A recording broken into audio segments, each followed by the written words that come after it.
सभी भाई बहनों को ओम शांति। तो आज हम जानेंगे शिवरात्रि का सच्चा अर्थ। शिवरात्रि आने वाली है तो शिव जी के ऊपर हम किन किन चीज़ों को चढ़ाते हैं, व्रत क्यों रखा जाता है और शिव बाबा से हमारा क्या नाता है, और शंकर जी आंख बंद करके तपस्या करके क्या दर्शा रहे हैं। तो हम जानेंगे कि शिवरात्रि का सच्चा अर्थ क्या है, शिव के पीछे रात्रि शब्द का प्रयोग क्यों किया गया है। तो इसमें दिखा रहे हैं शिव और शंकर में महान अंतर है। शिव कल्याणकारी हैं और शंकर जी विनाशकारी हैं। शिव पिता हैं, शंकर जी पुत्र हैं उनके। शिव रचयिता हैं, शंकर जी रचना है।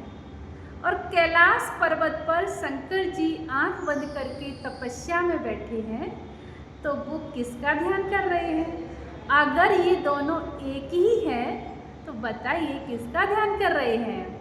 ये ध्यान निराकार परमात्मा का कर रहे हैं। कैलाश पर्वत पर बैठकर परमात्मा शिव का इन्होंने ध्यान किया है, उनको याद किया है। फिर दिखाते हैं कि शिवरात्रि जब आती है तो शिव के पीछे हम रात्रि शब्द क्यों लगाते हैं। बच्चा जब जन्म लेता है तो कहते हैं जन्मदिन है, लेकिन शिव के लिए रात्रि शब्द क्यों कहा। बच्चा चाहे दिन में जन्म ले या रात में ले, कहेंगे शिवरात्रि है। तो शिव के लिए रात्रि शब्द हम क्यों कहते हैं। और ये दोनों एक नहीं है, इन दोनों में भी अंतर है। आपको स्पष्ट हो रहा होगा कि शिव परमात्मा निराकार है और शंकर जी शरीरधारी हैं। आंख बंद करके तपस्या में बैठे हैं, जरूर इन्होंने किसी का ध्यान किया है, तो किसी में वो है परमात्मा शिव निराकार, उनका ही ध्यान किया है। तो शिवरात्रि आती है, शिवरात्रि आती है तो कहते शिवरात्रि है। फिर वहाँ शंकर रात्रि नहीं कहते हैं, शिवरात्रि है, क्योंकि परमात्मा कलयुग की अंधेरी रात्रि में कलयुगी सृष्टि को पुनः सतयुगी दुनिया लाने के लिए इस कलयुगी अंधेरी रात्रि में आए, जब पापाचार भ्रष्टाचार चरम सीमा पर होता है। ऐसे समय को देखते हुए परमात्मा को फिर से इस धराधाम पर आना पड़ा। उसके लिए भी कहावत है, यदा यदा ही धर्मस्य, जब जब धर्म की अति गिलानी होती है तो तब मैं आता हूँ। तो धर्म गिलानी का समय कौन सा है, यही है प्यारे भाई बहनों, यही है धर्म गिलानी का समय, जब पापाचार भ्रष्टाचार चरम सीमा पर होता है। ऐसे समय को देखकर परमात्मा को आना पड़ता है नई सृष्टि स्थापन करने के लिए। फिर शिवरात्रि आती है तो हम ये शंकर जी अगर हमारे घर में फोटो रखा हो तो हम इनके ऊपर जल नहीं चढ़ाएंगे, फिर भी हम पिंडी को ढूंढेंगे कि हमें शिवलिंग मिल जाए तो हम जल्दी से जल चढ़ा दें और मेरा व्रत हो जाए। जब आपके यहाँ ये शंकर जी का फोटो रखा है फिर भी आपने शिव जी को ढूंढा, तो इससे सिद्ध हो रहा है कि शंकर जी अलग हैं और शिव अलग हैं। शिव निराकार हैं और शंकर जी शरीरधारी हैं। तो जब शिवरात्रि आती है तो हम भोलेनाथ के ऊपर बेलपत्री चढ़ाते हैं, गन्ना चढ़ाते हैं, धतूरा चढ़ाते हैं, बेर चढ़ाते हैं, फल चढ़ाते हैं, फूल चढ़ाते हैं, जल चढ़ाते हैं। और उस दिन हम व्रत रखते हैं, कहते हैं मेरा तो आज व्रत है। तो उसके पीछे की क्या कहानी है। तो जो हम परमात्मा के ऊपर बेर चढ़ाते हैं, तो परमात्मा के ऊपर बेर भी चढ़ाना है, लेकिन बेर का अर्थ भी हमें समझना है। परमात्मा कहते हैं जो बैर की भावना को अपने अंदर हम रखे हैं, उसको निकाल के बाबा के ऊपर चढ़ा देना है, भोलेनाथ के ऊपर चढ़ा देना है, तो बैर की भावना से हम मुक्त हो जाएंगे। फिर हम उनके ऊपर गन्ना चढ़ाते हैं, गन्ने का जो छिक्कल होता है वो निकाल देते हैं और रस वाली चीज़ चढ़ाते हैं अंदर वाली। तो परमात्मा भी कहता है अपने इस शरीर के भान को भूल के आत्मा समझ के मेरे ऊपर चढ़ जाओ। तो तुम्हारे अंदर जो रस है ना, परमात्मा की जो किरणें हैं, परमात्मा की जो हमारे ऊपर दया है, परमात्मा जो हमें वरदान देते हैं, वो हम मिठास से भरपूर हो जाएंगे। फिर हम धतूरा चढ़ाते हैं। धतूरा कहीं भी मिले लेकिन लेके जरूर आएंगे कि परमात्मा के ऊपर चढ़ाएंगे। आज तो शिवरात्रि है, तो परमात्मा कहता है जो अपने अंदर हम धतूरा रखे हैं काम, क्रोध, लोभ, मोह, अहंकार का, वो परमात्मा के ऊपर चढ़ा देना है। जो गीता में बताया है काम, क्रोध, लोभ, मोह, अहंकार ये नरक के द्वार है। नरक के द्वारों को जल्दी से बाबा के ऊपर अर्पण कर दो। फिर हम शिव जी के ऊपर बेलपत्री चढ़ाते हैं। कहते हैं आज तो शिवरात्रि है, हम बेलपत्री चढ़ाएंगे। तो फिर कहते हैं कटी फटी ना हो, साफ साफ होने चाहिए। तो हम बेलपत्री क्यों चढ़ाते हैं और साफ साफ चढ़ाते हैं? कहते हैं तीन देव रक्षा करें, ब्रह्मा, विष्णु और महेश। तो परमात्मा की याद में ये तीनों देवताएं रहते हैं। जो परमात्मा अपना कार्य इन तीन देवताओं के द्वारा कराते हैं। ब्रह्मा के द्वारा स्थापना का कार्य, विष्णु के द्वारा पालना का कार्य और शंकर के द्वारा महाविनाश का कार्य। और तीन लाइनें भी दिखाते हैं, वो है त्रिलोकीनाथ। इसलिए हम तीन बेलपत्री चढ़ाते हैं। 3 पत्ते वाली बेलपत्री शिव बाबा के ऊपर चढ़ाते हैं। फिर दिखाते हैं कि मंदिर में घंटा लगा होता है। कहते हैं मंदिर में जाओ, पूजा करके आओ और घंटा जरूर बजाना। तो परमात्मा कहता है वो तो घंटा 1 सेकंड में बज जाएगा, उससे हमें क्या मिलेगा? जो भगवान ने मुझे 24 घंटे दिए हैं उसमें से 1 घंटा बजाएंगे ना, तो मेरा ये जीवन खुशियों से महक जाएगा, जीवन मेरा अच्छा बन जाएगा। तो हमें वो घंटा भी बजाना है ऊपर हाथ करके, लेकिन उसके वास्तविक अर्थ को भी समझना है कि 24 घंटे में से 1 घंटा हमें अपना जरूर देना है परमात्मा के लिए। फिर कहते हैं शिवरात्रि है, हम तो व्रत रखेंगे। कई लोग कहते हैं हम अन्न नहीं खाएंगे, नमक नहीं खाएंगे। हाँ, पेट शुद्धि के लिए आप व्रत रख सकते हैं, अन्न नहीं खाएंगे। वैसे आपका अन्न ने कुछ बिगाड़ा नहीं है, लेकिन आपका मन करे तो रख सकते हैं। फिर कहते हैं नमक नहीं खाएंगे। तो परमात्मा कहता है नमक जैसी बातें हैं ना, उनका भी त्याग करना है, लेकिन हम उनका त्याग नहीं करते हैं। नमक जैसी बातें हैं ना, वो खूब चिंतन करते हैं और कहते हैं मेरा व्रत है। व्रत माना है कि हम नमक नहीं खाएंगे, अन्न नहीं खाएंगे, लेकिन नमक जैसी बातें हैं वो खूब बोलेंगे। तो ये मेरा कैसा व्रत है? फिर तो मेरा झूठ मूठ का व्रत हो गया ना।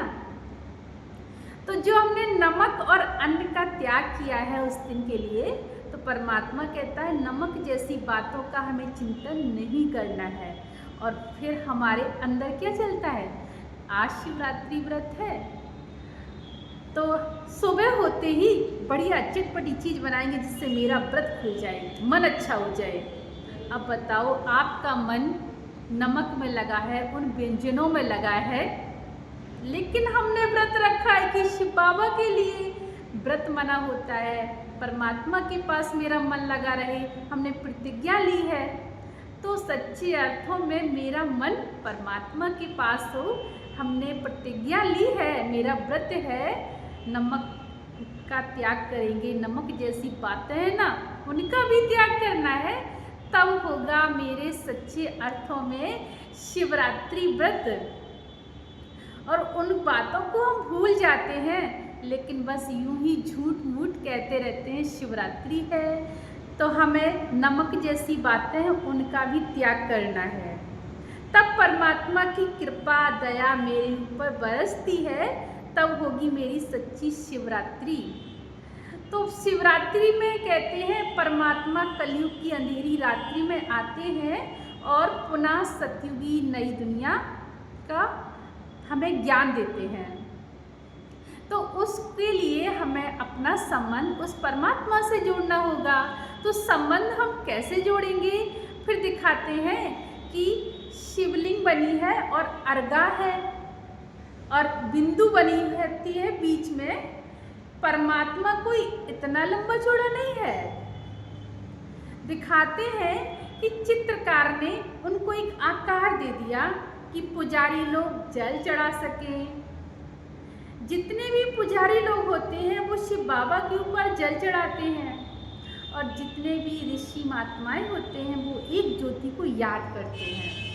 इसलिए 3 लाइन दिखाई है और फिर एक बिंदु रख देते हैं। आप लोग भी देखना, जहाँ शिवलिंग बनी होती है वहाँ बिंदु रखते हैं, क्योंकि परमात्मा इतना बड़ा नहीं है, वो एक ज्योति बिंदु स्वरूप है, परम आत्मा है, श्रेष्ठ है। तो जितने भी महात्माएं लोग होते हैं वो एक ज्योति को याद करते हैं, और जितने पुजारी लोग होते हैं वो उनके ऊपर जल चढ़ाते हैं। इसलिए इतना बड़ा आकार दे दिया है। जैसे आत्मा ज्योति बिंदु स्वरूप है, वैसे परमात्मा भी ज्योति बिंदु स्वरूप है। तो देवताओं के लिए कहते हैं ब्रह्मा देवताय नमः, विष्णु देवताय नमः, शंकर देवताय नमः और शिव परमात्माय नमः। क्योंकि शंकर जी के आगे भी ए लगा है, विष्णु के आगे भी ए लगा है, शंकर देवताय नमः। क्योंकि परमात्मा एक है, इसलिए हम उनको परमात्मा कहते हैं, भोलेनाथ कहते हैं, शिव जी कहते हैं, शंभु कहते हैं, नाथ कहते हैं, भोले बाबा कहते हैं। देवताएं अनेक हैं और परमात्मा एक है। एक परमात्मा की याद से हम देवता, महान आत्मा, उन्नात्मा बन सकते हैं, लेकिन परमात्मा नहीं बन सकते हैं। और परमात्मा एक है, और जितने भी शरीरधारी हैं उन सब ने परमात्मा का ही ध्यान किया है। शंकर जी ने कैलाश पर्वत पर शिव जी का ध्यान किया, जिससे वो तपस्वी कहलाए। फिर दिखाते हैं वो शेर का आसन लगाए हैं और वो तपस्या में बैठते हैं। तो शेर जैसे हिंसक जानवर को भी उन्होंने अपने बस में करके और तपस्या में लीन रहे, तपस्या में लगे रहे। तो हमें भी जो मेरी अंदर बुराइयां हैं उनको हमें शेर जैसी सवारी बना लेनी है, आसन बना लेना है, और मेरा मन परमात्मा में लगा रहे, मेरा इन बुराइयों के ऊपर कोई प्रभाव ना पड़े। तब होगी मेरी सच्ची शिवरात्रि। तब परमात्मा हमारे ऊपर खुशियों की बरसात करते हैं, हमारा मन स्वच्छ हो जाता है। परमात्मा से अपना संबंध जोड़ने से सच्चे अर्थों में हम गन्ने जैसे जो रस जैसे आत्मा के अंदर मिठास आ जाती है। तब होगी मेरी सच्ची शिवरात्रि, और शिव बाबा हमें सत्युगी नई दुनिया के लायक बनाते हैं। 5 बुराइयों का हम त्याग करते हैं और अच्छे अच्छे गुणों को जीवन में धारण करते हैं, तो हम फिर से नई दुनिया के लिए तैयार हो जाते हैं। इसलिए शंकर जी को दिखाया है, आँख बंद करके तपस्या में लीन है, और शंकर जी के लिए कहते हैं आँख खुलते ही सृष्टि का विनाश होता है। तो अब ये सृष्टि का अंतिम समय है। ऐसे समय को देखकर परमात्मा को फिर से इस धराधाम पर आना पड़ा। कलयुगी दुनिया को सत्युगी दुनिया में परिवर्तन करने का कार्य अभी चल रहा है। तो जो भी भाई बहनें अपने जीवन में ज्ञान को धारण करते हैं, गुणों को धारण करते हैं, वो सत्युगी दुनिया के लायक बनते हैं। तो परमात्मा का अभी जो कार्य चल रहा है उसमें हमें सहयोगी बनना है, तब होगा हमारा सच्चा शिवरात्रि व्रत। नहीं तो अगर हम ऐसे ही शिवरात्रि व्रत रखते रहेंगे कि भोले बाबा के ऊपर हमने बेलपत्र चढ़ा दिया, गन्ना चढ़ा दिया, व्रत रख लिया, उससे कोई फ़ायदा होने वाला नहीं है। जब तक उन चीज़ों का हम वास्तविक अर्थों में त्याग नहीं करेंगे, नमक जैसी बातें उनका त्याग नहीं करेंगे, तब तक मेरा सच्चा शिवरात्रि व्रत पूरा नहीं होगा। तो इन सब बातों का अर्थ समझ के हमें शिवरात्रि व्रत रखेंगे तो परमात्मा हमारे वरदानों से, खुशियों से झोली भर देंगे और मेरे अंदर शांति आएगी और मेरा मन परमात्मा में लग जाएगा। तो ये है सच्ची शिवरात्रि व्रत कथा। तो इन सब बातों को आप समझ के व्रत रखेंगे तो आपका जीवन खुशियों से महक जाएगा। तो इन्हीं शब्दों के साथ ओम शांति।